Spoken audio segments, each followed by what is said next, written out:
Just a little bit. This video is a lot like the one I did for Donkey Kong Country Returns HD. It started out as a simple review of Super Mario Party Jamboree Switch 2 Edition plus Jamboree TV, but as I worked on it, the project evolved in scope, because you see, there's something about this Switch 2 Edition that, to be honest, is slightly unsettling. Once again, though, we should begin with a brief review portion of the game, just so I can say that I have given my thoughts on the actual content of the game, or rather the new content in this Switch 2 edition. I didn't play a ton with friends, I didn't try out the new rule sets, I really just wanted to play the new mini-games and check out the presentation and whatnot. I started with Bowser Live, and I gotta say, it did not make a good first impression. I mean, presentation-wise, I guess it did. The Switch 2 has bumped up the visuals a bit, looks a little sharper, some nice texture work. Really, it's the animation that shines here. Bowser himself really plays to the crowd, like he's clearly having a great time being the star of this show. It's an opportunity for him to be on screen a lot, and he's really expressive.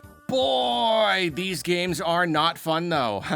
I had no idea there were only 3 microphone games and 3 camera games. That is not even almost enough to make for a whole dedicated mode. And you choose which kind you want to do at the start, and it spins this roulette to choose the next game, and you can see that it's spinning between only 3. And it's like this long, what's it gonna be? Like, you're gonna play 2 out of the 3 every time. It's so weird. And the presentation is good, but if anything, that just makes this feel even more awkward when you consider how lackluster the games themselves are. All this hype for these really underwhelming Kinect iToy style minigames. As for microphone games, the one where you all shout to drive a little car forward without going too far is the only kind of good idea, I would say.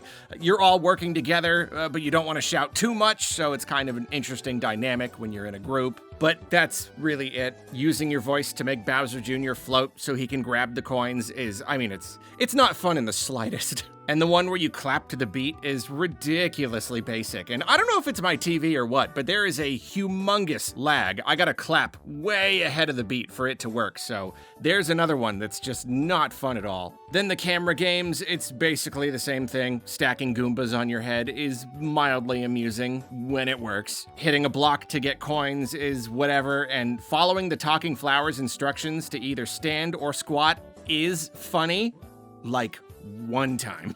And then at the end, each team takes turns, like, screaming at Bowser, and he decides who screamed the best. That is a little cute, I guess. One time. And that really sums up the whole mode. I could see it being a little fun for like one night with one group of friends once, but that's it. So yeah, really not a great first impression. But fortunately, Carnival Coaster, the other major mode in Jamboree TV, it makes up for it a little bit. Riding on the coaster and shooting enemies is kind of fun. There are 5 different courses to ride with different themes, and they really play up the whole amusement park angle. If there's anything really wrong with it, it's that it's just too easy. The point of shooting enemies is to gain more time so you can reach the end, but there's like no risk at all of running out of time, in the slightest. So it becomes more about just getting a high score at the end, I guess. Fortunately, one of the modes does have you running away from Bowser, and if you don't do well enough in the mini games, you straight up lose, so that does help. There's a little challenge there. Speaking of the games, the new mouse games, I'm a little surprised by how much I like them. I really didn't know if I would. I'm not big on gimmicky minigames overall, but you know what? These are decently fun. Some are definitely more fun than others. There are a few I could take or leave. The domino one. That one's really good. You all work together to place dominoes. I think that's a very clever idea. I actually wish this one had its own whole series of challenges like some of the other minigames in the base game. It's got really good potential. But yeah, overall, there's an okay little chunk of these new mouse games. It's a bit of a pain to have to play on a flat surface, but it's an okay time. Still not like super fun, but leagues beyond Bowser Live, that's for sure. Do I think this new content is worth the price of this $20 upgrade pack? Personally, I would say probably not. I still vastly prefer the other more traditional minigames and the other modes. If you're like crazy about Mario Party and you just love playing with friends a whole bunch, you just want as much as you can possibly get, then maybe you'll find this worth it. I really don't know. And really, the value isn't exactly the point I want to talk about in this video, because there's something about this Switch 2 edition that stopped production of this review dead in its tracks when I learned about it. Maybe most of you will know about this already, but it was news to me. I didn't figure it out until I finally started digging into the game and doing research. So, if you don't know what I'm talking about yet, just... I've got something weird to tell you. Before we continue, a quick reminder that this video was brought to you by Raycon. Whoa, what's this? I'll tell you what this is. This is a pair of Raycon Everyday Earbuds Classic. These little guys are styled after the original Raycons, which had buttons instead of touch functionality. But they've been juiced up with active noise cancellation, like the other newer models. And of course, you get all the usual features, up to 32 hours of battery life using the charging case, multiple sound profiles, multi-point connectivity, etc. So it's the classic style with all the modern perks you expect and deserve. They're still the comfiest earbuds I've ever used. I wear them while I'm cooking, while I'm working, while I'm on long walks, really whenever, often for very long stretches. They're also still about half the price of other premium brands. They still come with a 100% happiness guarantee. And if you head to buyraycon.com/Arlo or hit the link in the description or scan this handy dandy QR code, you can get 20% off a pair of the fan favorite Everyday Earbuds Classic. Thanks again to Raycon, and thank you for your time. Now back to the video.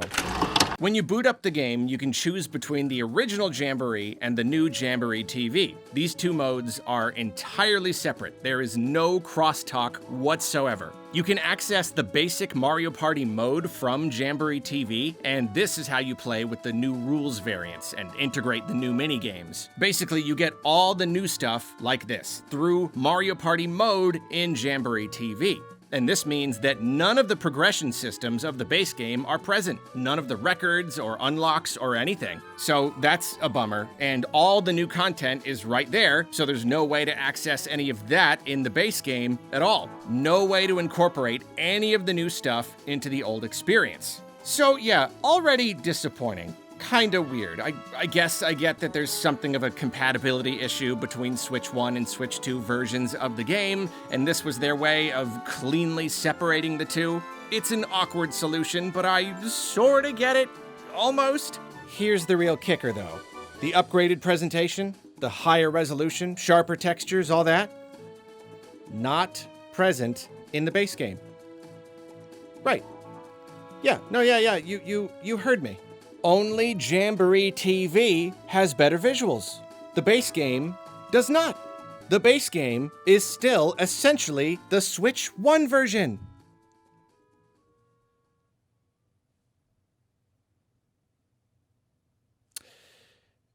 Nintendo discourse has been a tad tumultuous recently. Nintendo has made some decisions this generation that have proven rather controversial, to say the least. Charging $80 for Mario Kart World, that really set the fire, I think. That scared people, and since then, there's been a really big shift in the community. There is a portion of the Nintendo fandom who have essentially turned on the company, who feel that it is now evil. It's such a big topic. I don't want to dig into every single thing. I think the situation is a lot more nuanced than most people think. That's why I'm a bit of a fence sitter here. I don't like everything Nintendo is doing, but I also see a lot of it as totally expected from a massive international publicly traded company in their position, considering the greater economic climate, all these monstrous, just unprecedented tariffs, making selling things in this territory more expensive than ever. Everything is getting more expensive. It's just a whole thing. And I am receiving some pushback for not being angry enough at Nintendo, for still supporting them at all. For just a couple examples, I was criticized for saying that Welcome Tour is fun, and that even if, yeah, it would have been nice if it was bundled with the Switch 2, it probably does provide $10 worth of enjoyment for the right person. People called me out for supporting an anti-consumer practice, but the thing is, I just don't see it that way. Like, what about 1-2 Switch? That was every bit as deserving to be a pack-in title. It was a minigame collection designed to do nothing but show off the features of the Joy-Cons. It had substantially less content and overall value than Welcome Tour, and they sold it for $50. 5 times as much, and in 2017 money. Where was the outrage there? Why was that okay? Yeah, sure, we grumbled about it, but why was that not worth boycotting Nintendo over? Why weren't the reviews filled with comments talking about the reviewers supporting anti-consumer practices? And I really don't like that they raised the prices of their accessories, sure, but again, in 2017 money, Switch 1 accessories were already absurdly, just exorbitantly overpriced. Like $100 for a dock, a glorified HDMI port, $80 for a pair of these little Joy-Cons. Again, we grumbled, but we bought it all. Look, I'm not saying it's wrong to be upset or criticize Nintendo, or even to stop supporting them completely if that's what you feel led to do. But I do feel like this narrative shift itself has begun affecting people's perception. We're looking at Nintendo through a different lens now. Nintendo has always done things we don't like. Just an uncountable number of things that we do not like over the years. They make us mad all the time. This is not new. Also, I do have to say, not liking something doesn't automatically make it anti-consumer. Some of this is disappointing or annoying, but not necessarily the sign of a company that has suddenly gone bad. It feels like for whatever reason or combination of reasons, enough of the conversation has turned bad that now the equilibrium is off. Now every misstep is scrutinized even harder, turned into an even bigger issue. Now it's a consumer rights issue. Now anyone who engages with Nintendo is anti-consumer. Now it's this great big war. Again, it's a much bigger subject I don't want to get super deep into here. I'm just saying that despite what some of the community may want, I'm not ready to boycott Nintendo. I still think if you look at their long history, in many ways, they have improved dramatically. Yes, they still do make disappointing choices, as they literally always have. Yes, great success is maybe spurring some less savory, money-minded decisions. Absolutely. And a really scary economic climate is spooking them into jacking up a lot of their prices, as with much of the entire world. But I still believe that there are still people at that company who are genuinely interested in making cool video games, and they are still a heck of a lot easier to support than other companies in their position. Like good guy Microsoft, sticking it to Nintendo and going back on their own $80 games, bringing prices back to a more reasonable $70. Right after firing 15,000 employees this year alone, despite record profits, and pledging to pursue AI more aggressively than ever. But I digress. Point is, I do have an anti-consumer barometer, and it is very much functioning, even if it doesn't go off as often as some of you would like. There are indeed times when Nintendo makes decisions that I think are very, very wrong. I will speak up when I feel that Nintendo has crossed into anti-consumer territory, and Super Mario Party Jamboree Switch 2 Edition has my barometer going crazy.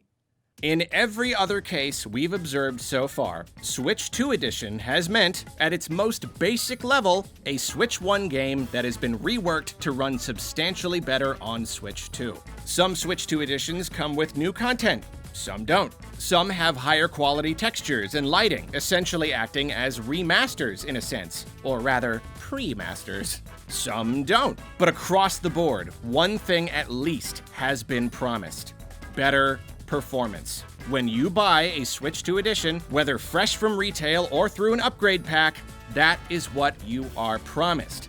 That is what is advertised. Maybe there's some fine print somewhere clarifying in this particular case, but that kind of thing does not hold up in court. There are consumer protection laws in place that disallow companies from tricking us through the use of fine print. Delivering what appears to be promised by the marketing is the most important thing. Switch 2 Editions are marketed as Switch 1 games that run better on Switch 2. So calling this a Switch 2 Edition is a case of blatant false advertising. And that is not a claim I throw around lightly. It's another term that maybe gets overused a bit, but it's absolutely valid here. Nintendo is basically tricking us with this game. This is a bait and switch, no pun intended. It's a bad enough case when taken all alone. If I were really invested in Mario Party and really excited to play Jamboree with better graphics, I would be positively furious right now. But as always, it's the implications that disturb me most.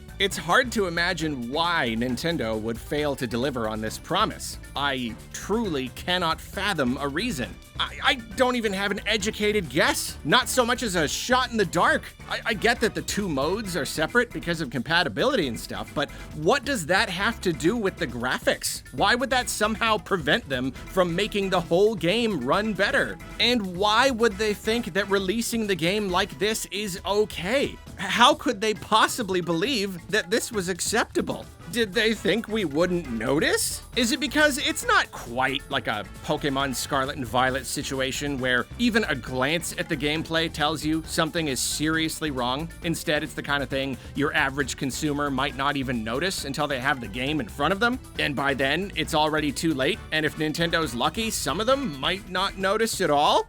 I don't like that idea. That really plays into the false advertising angle. I just have so many questions. It's so baffling that something like this is even possible.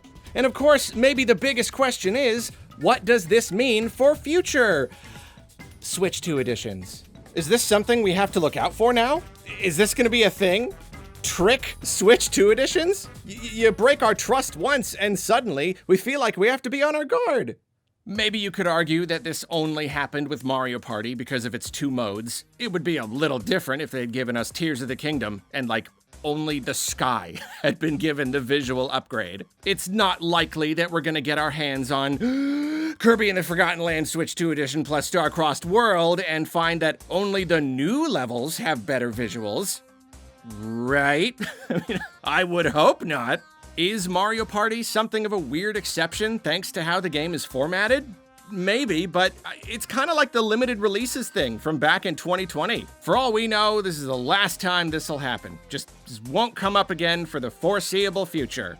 But it's still something we've got to worry about now. It sets a terrible precedent. Now we know that it is possible at all for Nintendo to give us a Switch 2 edition that doesn't actually improve the entire game. And this happened just a couple months after launch, right at the beginning of the generation.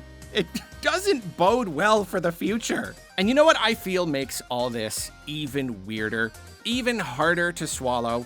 Super Mario Party Jamboree feels like the only Switch 1 game that was developed with its Switch 2 edition in mind. I mean, maybe with some other games, the devs knew that they'd get to do some sort of Switch 2 version someday. I'm keeping my fingers crossed. That's the only reason we never got major DLC for Pikmin 4 or Mario Wonder. But Jamboree, releasing so late in the Switch's life, with a Switch 2 edition announced right at the beginning of the next generation, was clearly built for this exact purpose. This was clearly the plan from the beginning. Give us a Mario Party in 2024 to capitalize on the gargantuan Switch 1 install base, then update it and give it exclusive content for Switch 2 to give that install base a shot in the arm. Best of both worlds, wins all around. I mean, honestly, up until now, I thought it was a genius strategy. It's just really so smart. So then, what gives? Why is this the one game that for some magical reason couldn't actually be updated beyond Mario Party mode? Food analogy time. It's like planning years ahead for the release of your fancy new aioli burger. You hype it up. You advertise the heck out of it. Come try our new aioli burger in 2025. And then when it comes time to launch, you realize you don't have any garlic. So you just give people the burger with regular mayonnaise and don't say a thing about it. You don't even acknowledge it. So what was the point of hyping up the aioli? I don't know, man. I take a lot from Nintendo. I mean, we all do. You just kind of have to accept the bad with the good if you want to play the video games. That's how it works with these big companies. But this is one burger that's a little harder to chew. Now, we do have to ask ourselves another question. Is it possible that Nintendo might patch the game later so that the whole thing runs better on Switch 2? Yeah, I guess technically. I mean, they've patched a whole bunch of Switch 1 games to run better on Switch 2 for free, so I don't see why they couldn't patch this game that people are paying for. Unless, of course, there is some sort of weird problem specific to this game, or this is one of those things where if they fix it, they have to acknowledge it was a thing in the first place, and it's better to just ignore it forever. I don't know, but yeah, if we're super lucky, they'll end up fixing everything and soothing our worries about future Switch 2 editions. I just don't think I'm feeling very confident here. They've already patched the game multiple times, but they've only fixed bugs and left the rest alone. And even if this does end up being one and done, never a problem again, just a weird fluke, it still positively stinks that Nintendo did it. It's one of those examples where people will be like, Nintendo's evil, and I'll be like, they're not so bad, and they'll be like, remember Super Mario Party Jamboree Switch 2 Edition plus Jamboree TV, and I'll be like, ugh. Right now, this is looking like one of those times when Nintendo has actually really screwed up. Individually, it's not the biggest problem in the world. It's just disturbing that Nintendo is willing to do something like this. And we just have to hold our breath and see if it becomes more of a problem down the line. And you know what's even worse? You know what's even worse? Not even one new board. Not even one. Mario Party games, they never get DLC. They would rather just move on to the next game. This was their one chance to update a Mario Party game, and we couldn't get one single new board.